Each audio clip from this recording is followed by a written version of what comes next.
اعوذ باللہ من الشیطان الرجیم بسم اللہ الرحمن الرحیم۔ سامعین ذی احترام، آج کا دور انتہائی فتنوں کا دور ہے،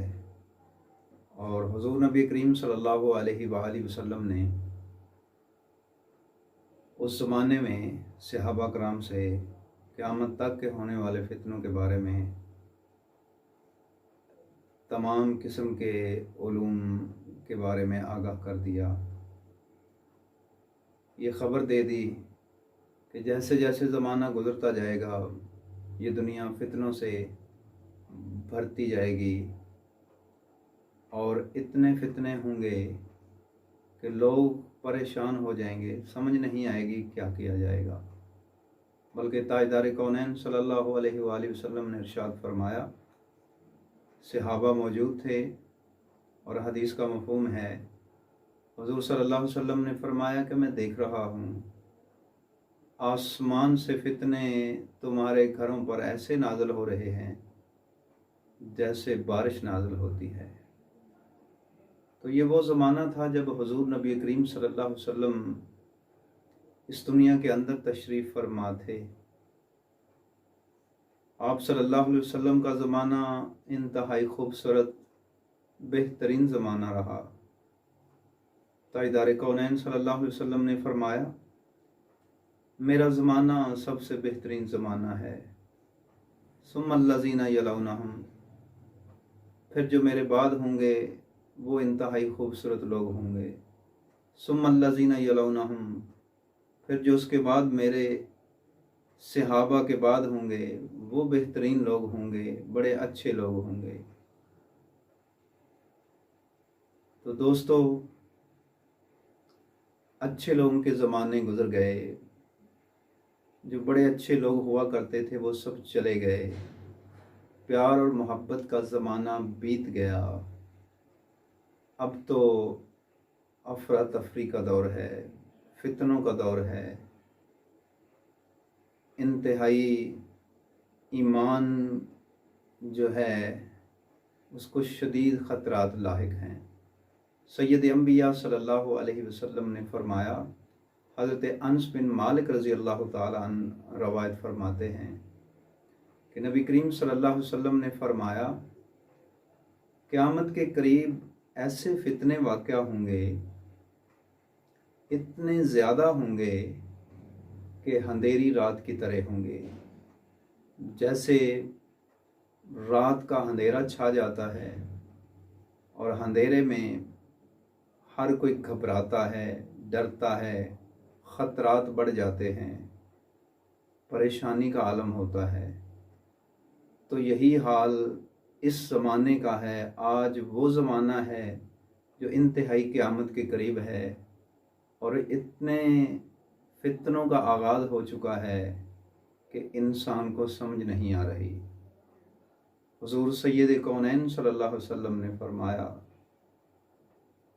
یہ ایسا زمانہ ہوگا کہ اگر انسان صبح مومن ہوگا تو شام کو کافر ہو جائے گا، اور اگر شام کو مومن ہوا تو صبح کو کافر ہو جائے گا۔ حالات اس قدر بدل جائیں گے، معاملات اس قدر بکھر جائیں گے، اور دنیا میں دین کے لوگ اتنے کم رہ جائیں گے کہ جو لوگ دین والے ہوں گے ان کو اپنا ایمان بچانا اتنا مشکل ہو جائے گا کہ صبح کا بندہ جو ایمان والا تھا، جو مومن تھا، وہ شام تک اپنے ایمان کو محفوظ نہیں رکھ سکے گا۔ زمانے کے حالات کی وجہ سے، زمانے کے فتنوں کی وجہ سے، زمانے کی چال سازیوں کی وجہ سے، زمانے کے دھوکے کی وجہ سے، وَمَا الْحَيَاةُ الدُّنْيَا إِلَّا مَتَاعُ الْغُرُورِ، جس دنیا کی زندگی کو اللہ تعالیٰ نے دھوکے کا سامان کہا ہے، تو انسان اس قدر جلدی اس زندگی میں فتنوں میں مبتلا ہو جائے گا کہ شام تک اس کا ایمان محفوظ نہیں رہ سکے گا، وہ کافر ہو جائے گا۔ اور اگر شام تک بالفرض کوئی مسلمان رہا تو رات کے اتنے فتنے ہوں گے کہ وہ صبح تک اپنا ایمان محفوظ نہیں رکھ سکے گا۔ تو لہٰذا آج وہ دور ہے، ہم جہاں اس مادی دور کے اندر، دنیاوی تعلیم کے اندر، دنیا کی رونقوں کے اندر، دنیا کی اس خستہ حالیوں کے اندر، ان رنگینیوں کے اندر پھنسے ہوئے ہیں، وہاں ہمیں اپنے ایمان کی بھی خبر لینا ہوگی، وہاں ہمیں آخرت کی بھی فکر کرنا پڑے گی، وہاں ہمیں سوچنا ہوگا کہ ہماری زندگی کا کیا مقصد ہے اور ہم کس مقصد کے تحت جی رہے ہیں۔ جینا ہے تو با مقصد جیو، اسلام کو اپنا اوڑھنا بچھونا بنا لو۔ تو سامعین محترم، حضور نبی کریم صلی اللہ علیہ وسلم نے مزید ارشاد فرمایا، وہ ایسا زمانہ ہوگا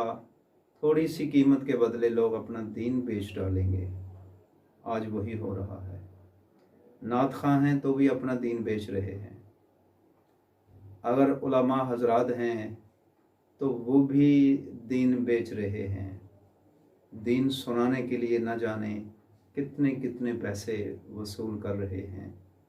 تو اللہ کے دین کا کون سا کام کر رہے ہیں؟ خدا کی رضا کے لیے کون سا وہ دین کی خدمت کر رہے ہیں؟ اللہ تعالی ہمیں اس دنیا کے تمام فتنوں سے محفوظ فرمائے، اللہ تعالی ہمارے ایمان کو محفوظ فرمائے، اور اللہ تبارک و تعالی ہمیں دین کی سچی لگن عطا فرمائے، ہمارے دلوں کو روشن فرما دے، اور ہمیں وہ زندگی عطا فرمائے جو اس کی اطاعت میں گزرے، ہمیں وہ سوچ اور فکر عطا فرمائے جو اس کی یاد سے وابستہ رہے، ہمیں وہ دل لگی عطا فرمائے کہ ہمارا دل قرآن سے جڑ جائے، نماز سے محبت ہو جائے، تلاوت سے محبت ہو جائے، ہمیں اس کے ذکر سے محبت ہو جائے، اس کی ذات سے محبت ہو جائے، ہمیں ذات مصطفیٰ سے محبت ہو جائے صلی اللہ علیہ وسلم۔ تو سامعین، اللہ تبارک و تعالی ہمیں اپنی اور اپنے محبوب کی محبت اور الفت عطا فرمائے، اور ہمیں دو جہاں کی کامیابیاں عطا فرمائے۔